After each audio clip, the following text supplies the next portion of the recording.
Okay. So my name is Miriam Alaboud. I'm the Quality Improvement Specialist here at the network. And we've also got Danny Anchia on the line, who's our Quality Improvement Director.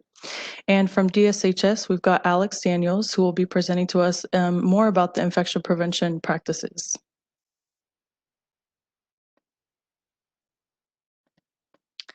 And I know many of you are familiar with the ESRD network, but for those who aren't familiar, we've been working with CMS and held the contract since about 1977.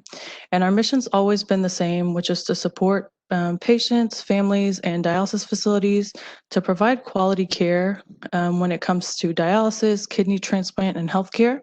And we do that by providing patient services and different quality improvement efforts.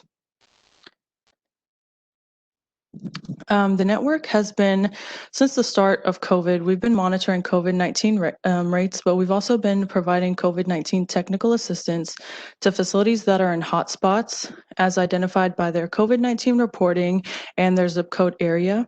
And technical assistance is just really providing support that's individualized to the facility. And we're making sure to ask them, what's the reason for the uptick in their rates so we can provide them with specific support or resources that can really benefit them. A lot of your facilities may have received these calls from us.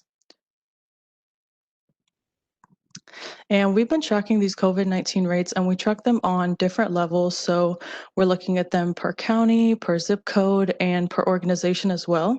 So as you can see, we've been tracking these since July, just to monitor how facilities are doing per their organization to see if there's any discrepancies or any way we can, make sure all different organizations are on a level playing field. So if we hear about any best practices, we want to spread those amongst the community so everyone is giving good quality dialysis and really mitigating those infections. And as you can see, the COVID-19 rates have continually fluctuated throughout this time and have had a steady upward motion. But most recently here, towards January, you can see our rates are kind of on a steep incline. So we really want to monitor that, provide you all with more resources, see what we can do to help out. As I mentioned, we're also tracking the COVID-19 areas, COVID-19 rates per their area, or RAC, which is like the regional area. So this chart kind of shows you back since December all the way till most recently last week, January 13th. And for example, RAC B in Lubbock and RAC D in Abilene, they've got the highest COVID-19 rates right now, but you can see they're kind of on a downward trend. So we're continuing to reach out to facilities in those areas. But also, for example, RAC L and Temple, you can see facilities in that area are on an upward trend. So we're definitely going to be reaching out to those facilities to see if there's a specific reason. We know that the holidays just kind of ended, so that could be a primary reason. But we definitely want to do some more investigating to see what's going on in that area. And whenever the network is making these calls, we've been making over like 300 calls since the beginning of this. We're really asking facilities to try to identify what the root cause is for the uptick in COVID cases. And what we've been able to identify is multi-generational housing is a really big issue amongst the dialysis community. Also, of course, nursing home related issues.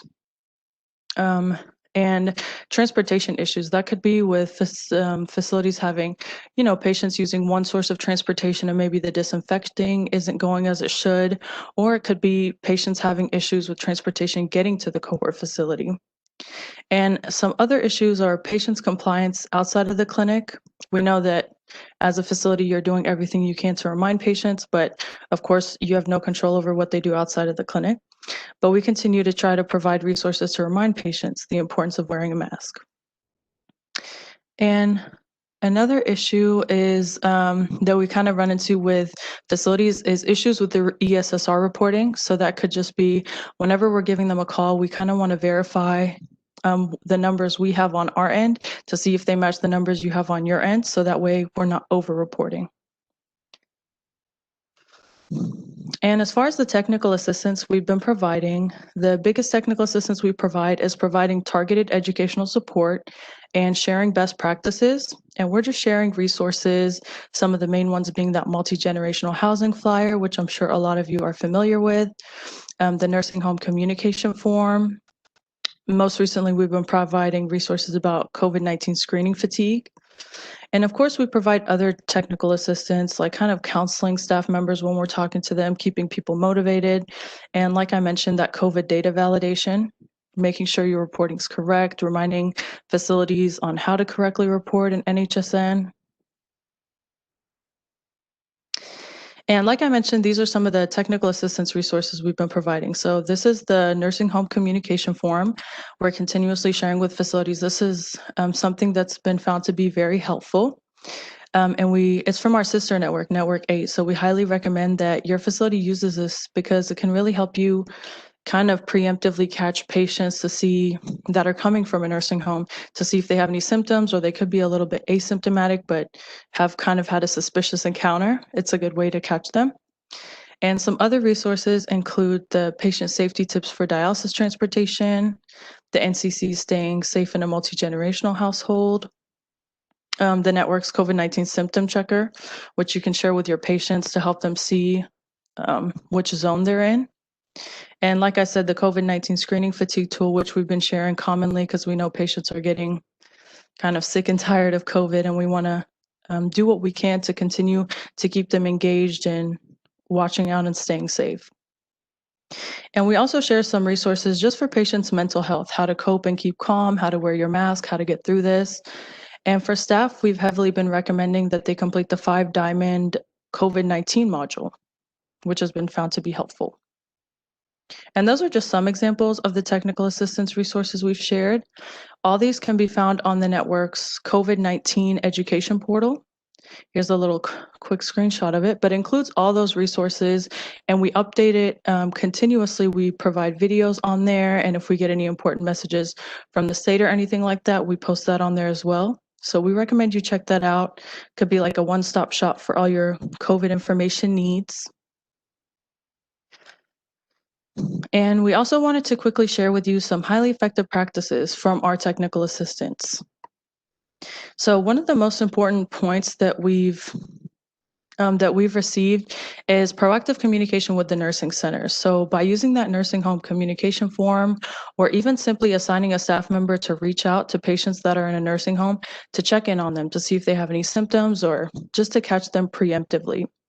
Also, another best practice, if your patients are willing or available to do it, is cohorting those nursing home patients to one shift and kind of separating them from the other patients. Just in case there is an outbreak at a nursing home, it would definitely help protect your other patients. Another important thing is having an investigative screening process and making sure you're asking those investigative questions kind of in a friendly way. I know a lot of facilities tend to have a paper questionnaire that patients can answer, but making sure you're having a conversation with patients, even if it's like, hey, what did you do over the weekend? Did you see anyone? Just kind of more friendly, and that way you can use your intuition to gauge if they might have put themselves at a COVID risk.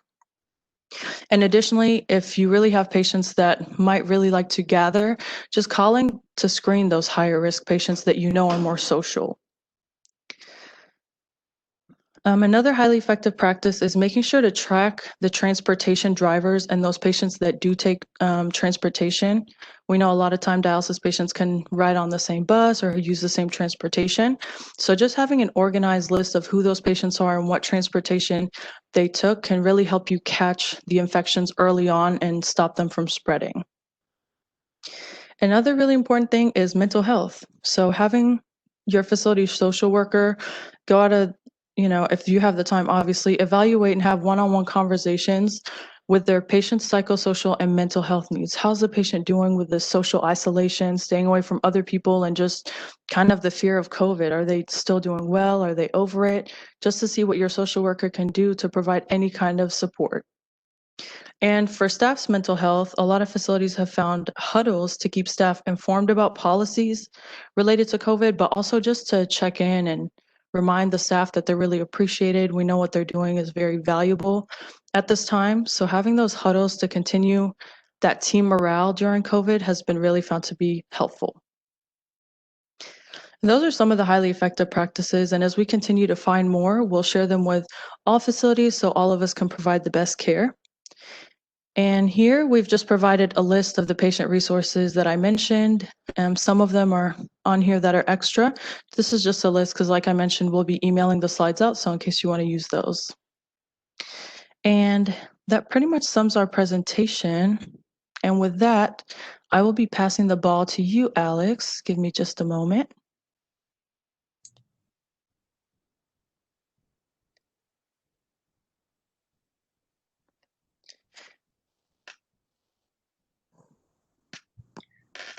Hi, everybody. Can you hear me?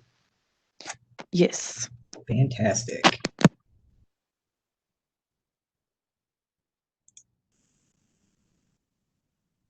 Okay.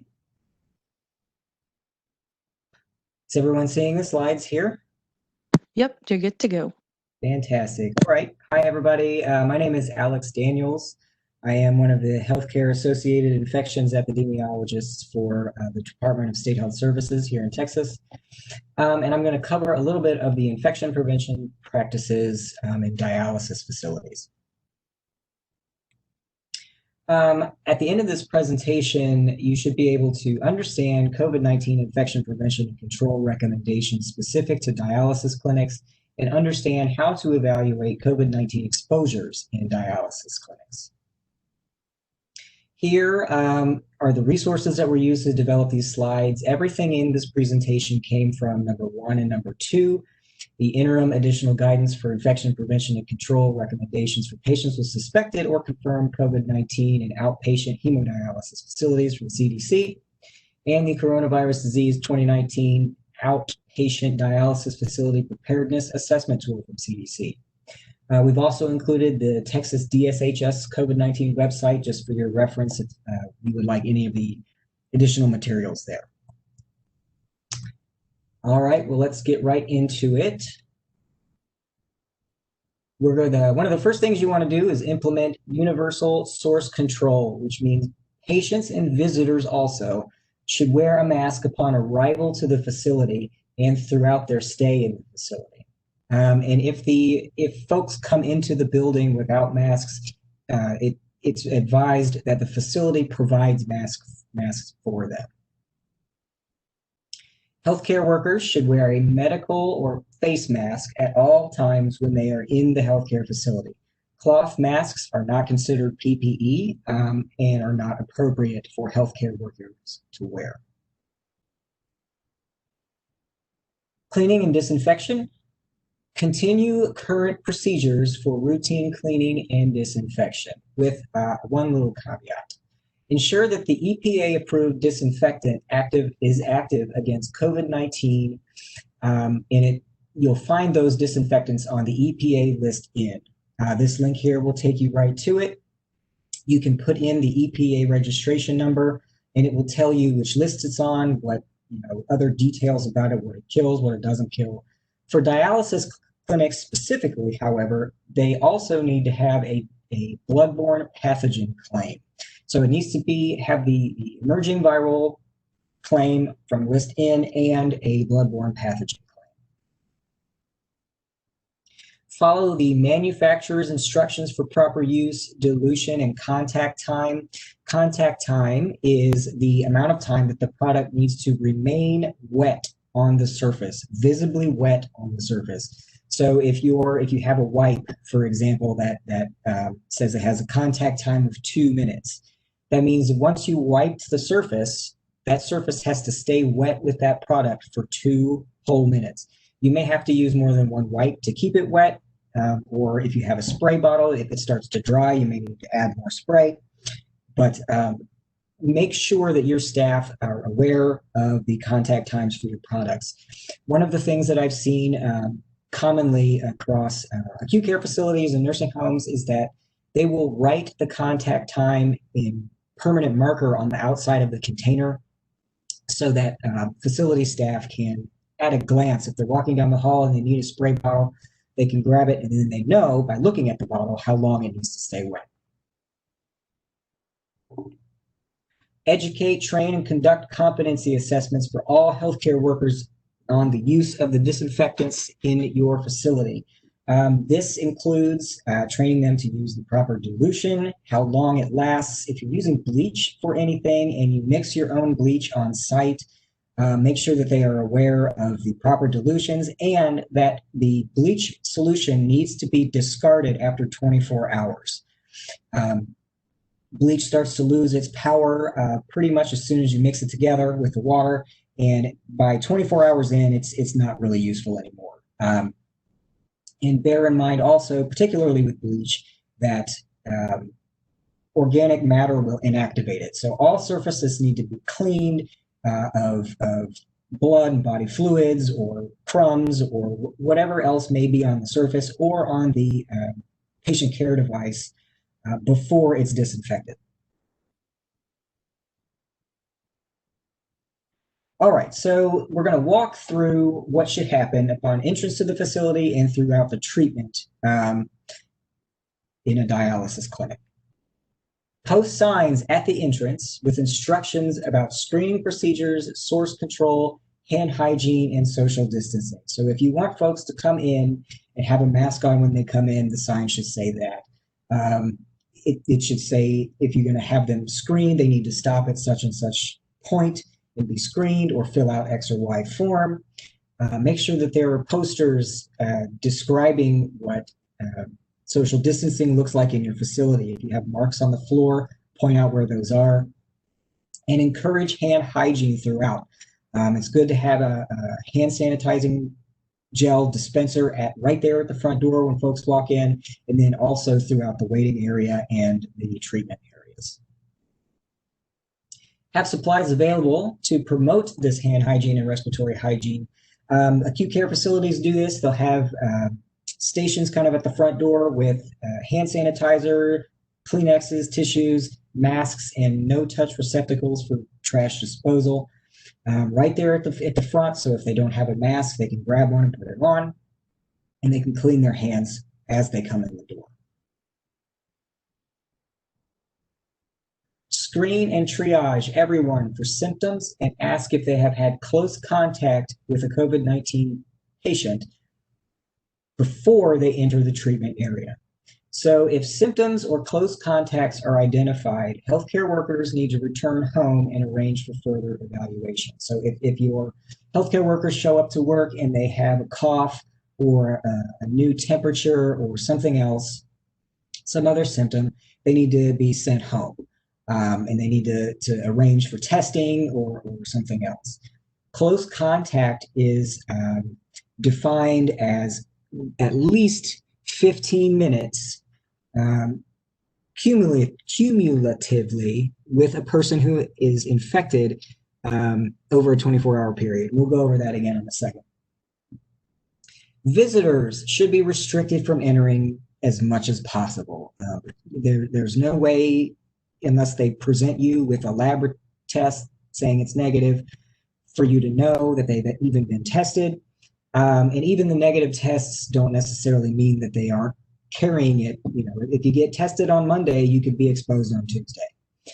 So visitors should be restricted from entering as much as possible. And patients should be managed according to the facility policy and CDC guidance.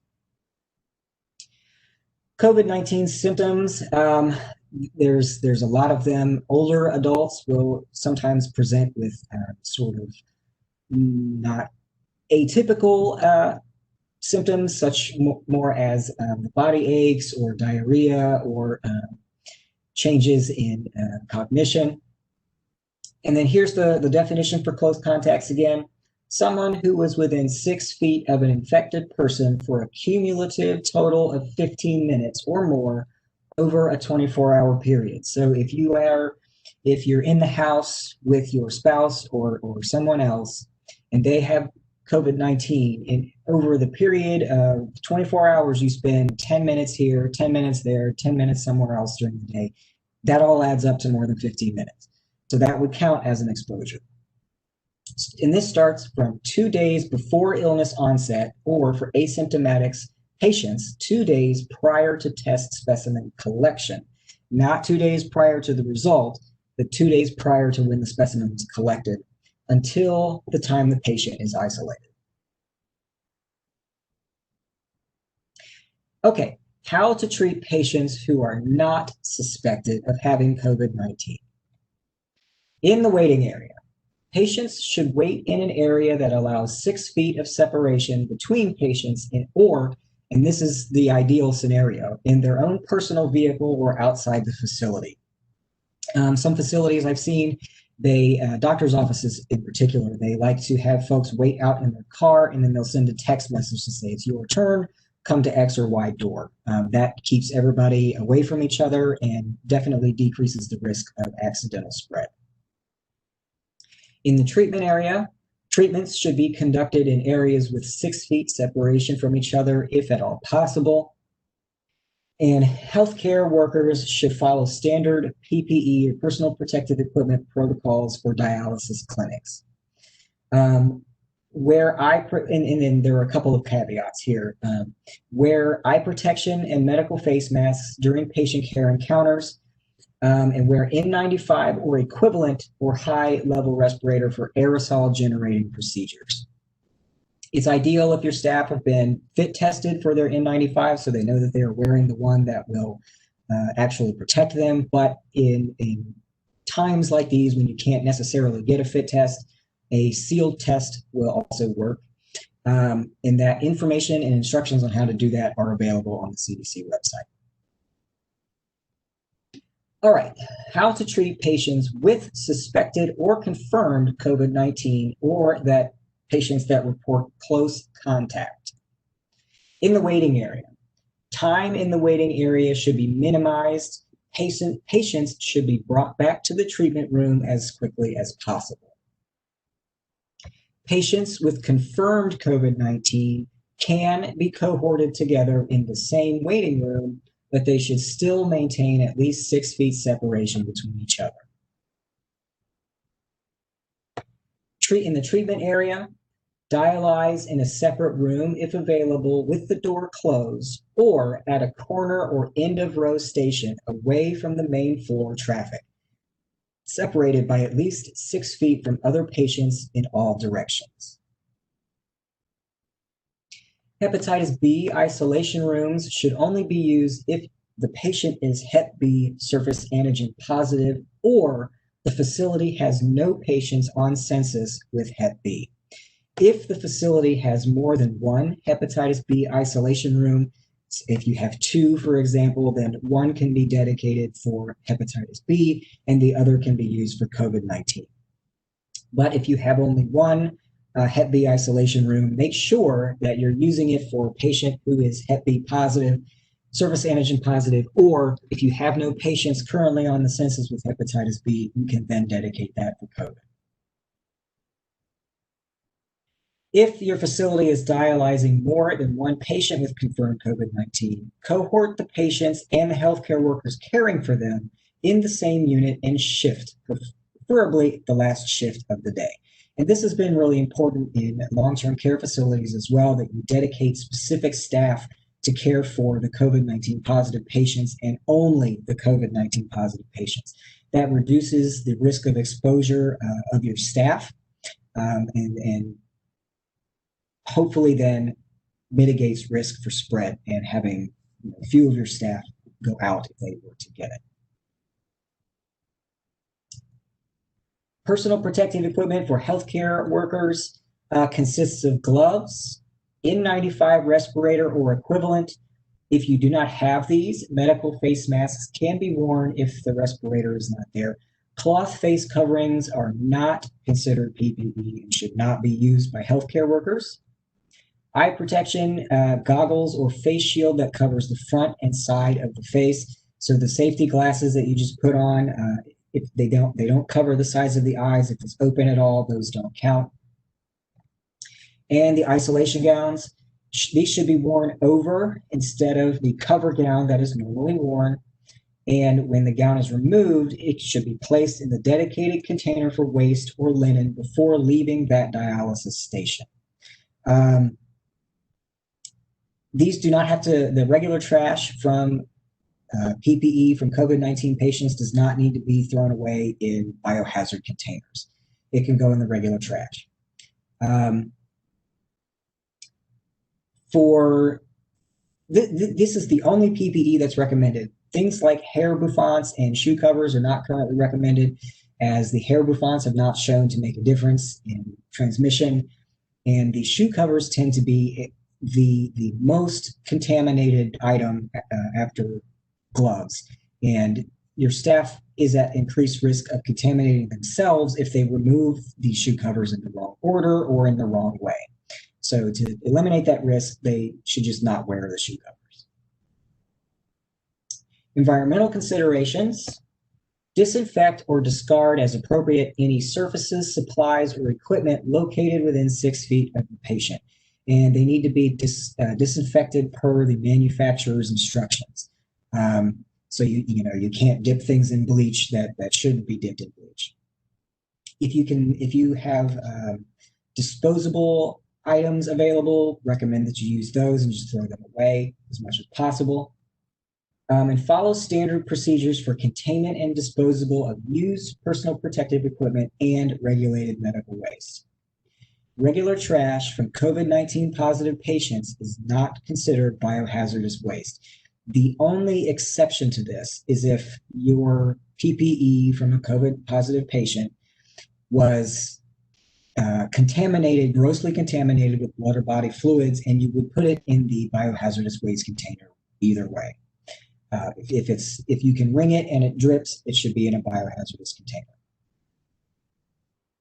Linen can be laundered per usual protocol. There's no need for separation or anything like that. However, some facilities feel a little better if they launder their COVID linens in a different load than the regular linens. Oops. All right, evaluating COVID-19 exposures. The facility should have a process to assess potential risk to individuals who may have been or may have had close contact with a healthcare worker or patient newly identified with COVID-19 infection during their infectious period. The infectious period is individuals with symptoms are considered infectious beginning 2 days before symptoms first appear until they meet criteria to discontinue isolation or return to work. And those periods of time are available on the CDC website. I would recommend checking up on these frequently, as CDC has been changing them around a little bit frequently. As soon as we feel like we've mastered one, they change the date. If they are asymptomatic, collect information about when they could have been exposed to inform estimated period of infectiousness. So if they're not symptomatic, ask them again, what did you do this weekend? How did you visit anybody? Did you go anywhere? That kind of thing, to try to figure out, okay, well, maybe it was associated with this event or this visit. It's not likely that you will ever know for sure, and they should be treated as infectious regardless. Determining close contacts.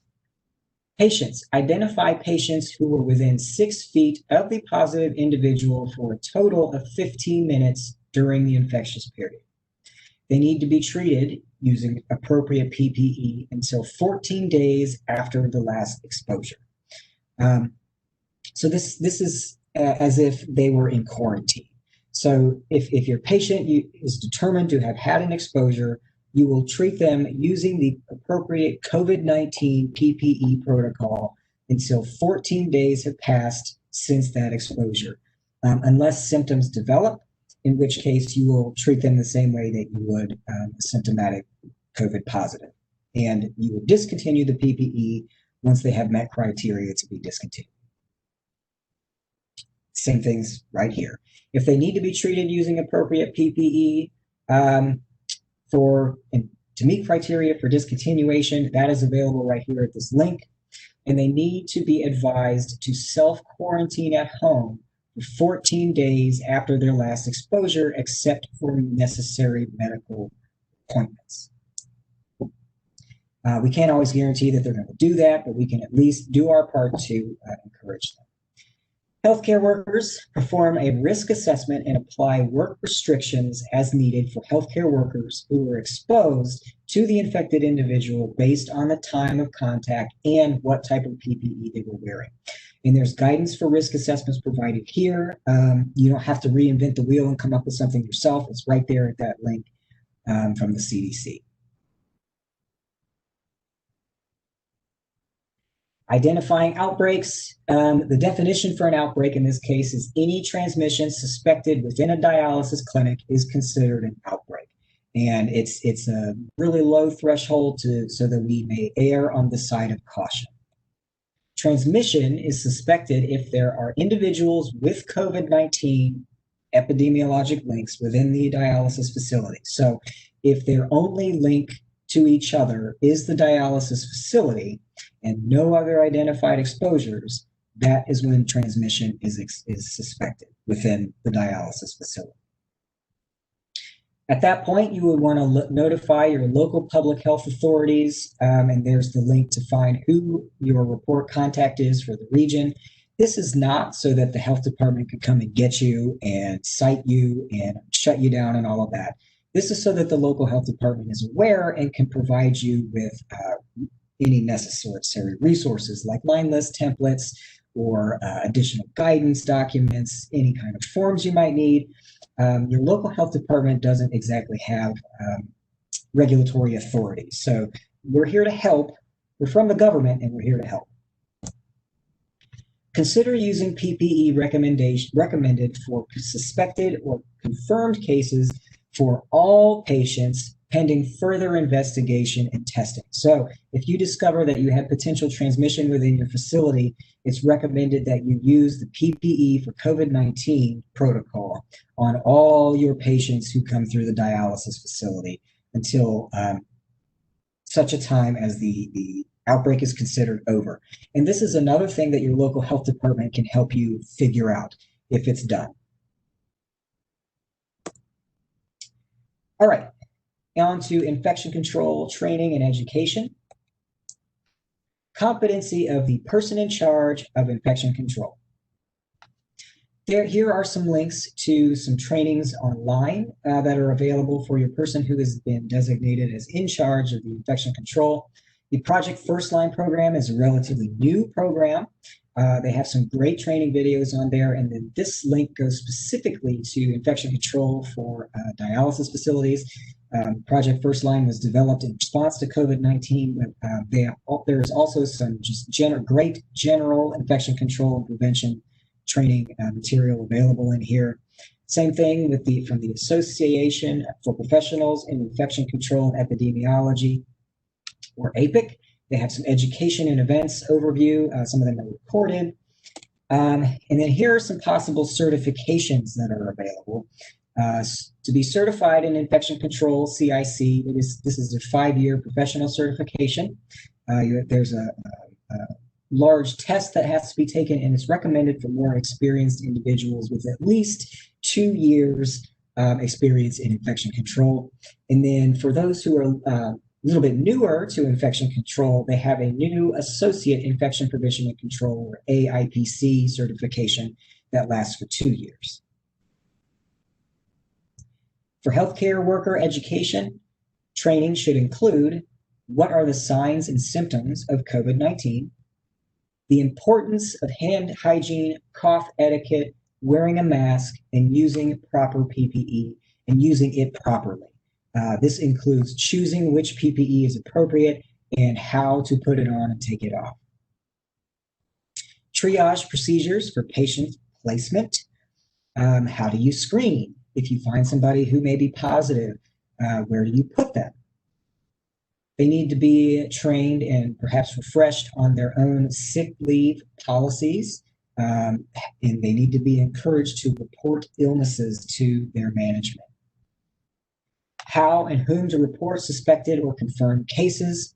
Again, there's a list on the previous slide of who, for which region, public health region, is your report contact. And training should be followed by competency validation. Your health department can help you develop these, or they may provide ones that are already in existence. They may have examples from acute care facilities that can be tailored to your facility. So don't be hesitant to reach out to your local health department or your regional health department to get this started. Patient education is also extremely important.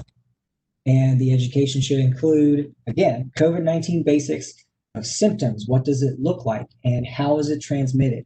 How can they get it? And how can they give it to others? The importance of immediately notifying if they feel ill and calling ahead to report if they have had close contact in the past 14 days with someone confirmed or expected or suspected of having COVID-19. And they need to be assured that they won't be denied their dialysis if they report this.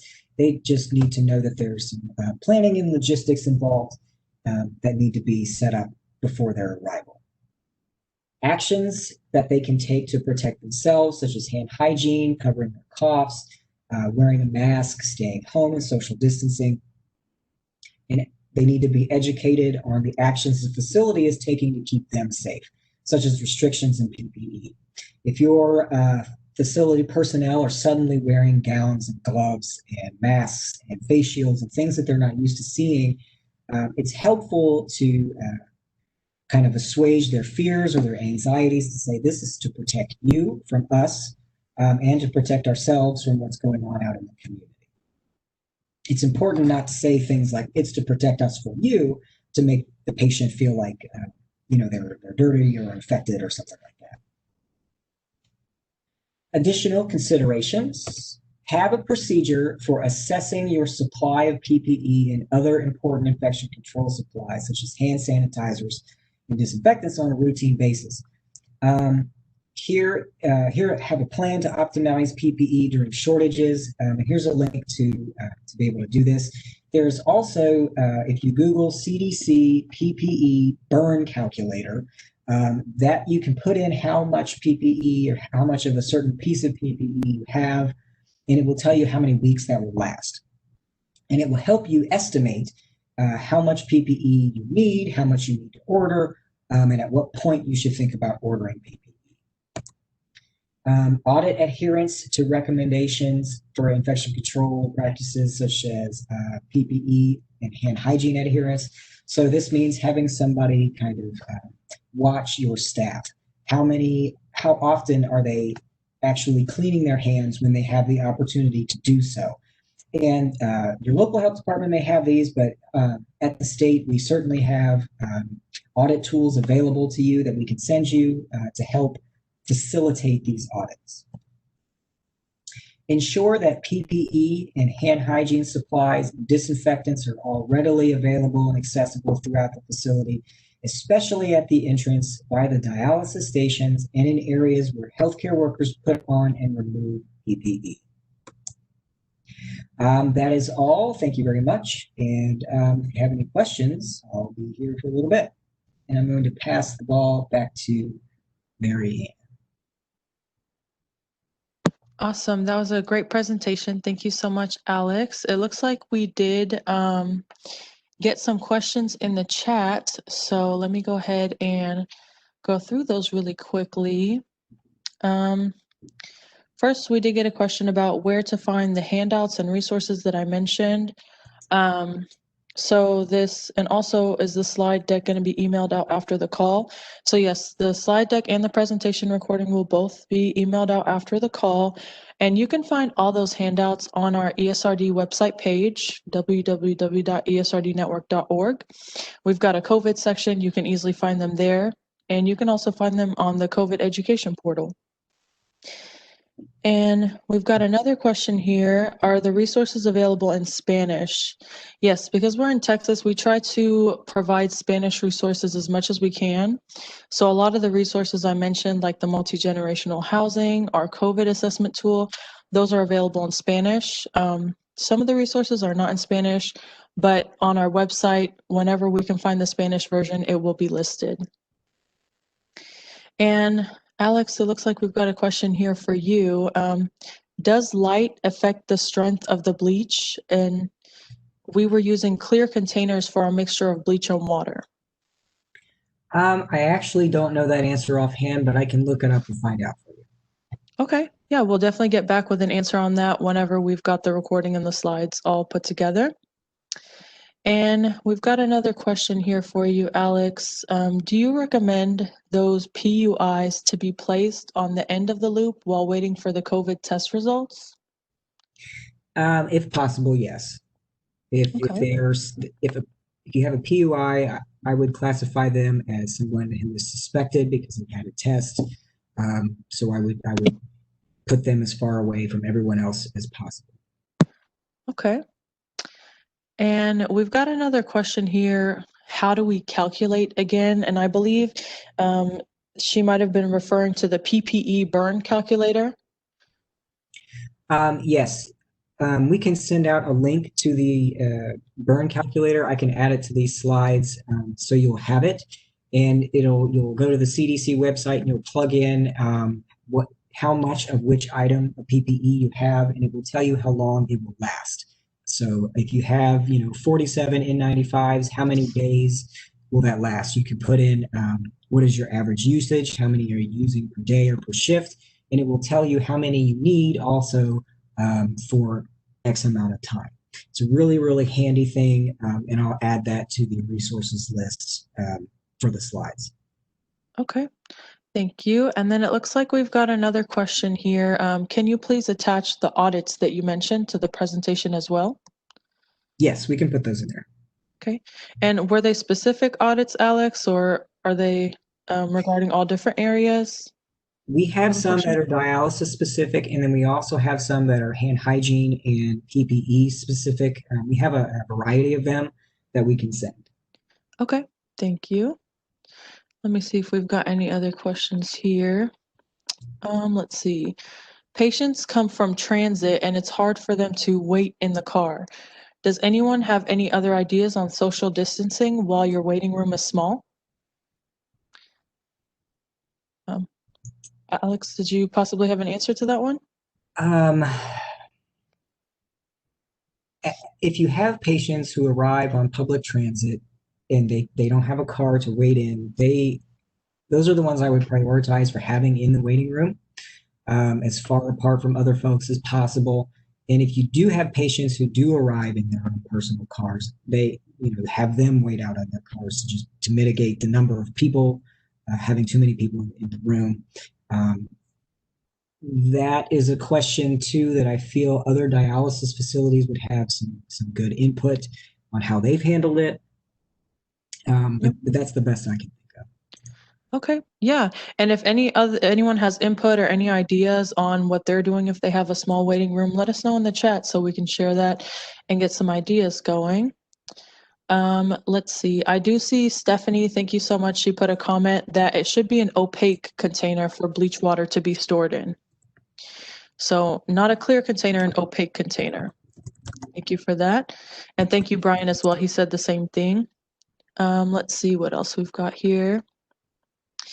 We've got a question here. If patients show side effects from COVID vaccine that are the same as the COVID symptoms, should we cohort them?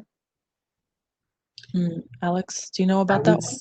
I would say yes, Okay. because there's not any way to know if the symptoms are from the vaccine or from infection. I mean, you could be incubating COVID-19 starting on Monday and then get your vaccine on Wednesday, and then on Thursday and Friday show symptoms, and you won't know which one it's from. So I would still cohort them. Okay. Good recommendation. And let's see, we've got another comment here. Any special recommendations for acute care inpatients that are COVID positive and receive treatment in their patient room?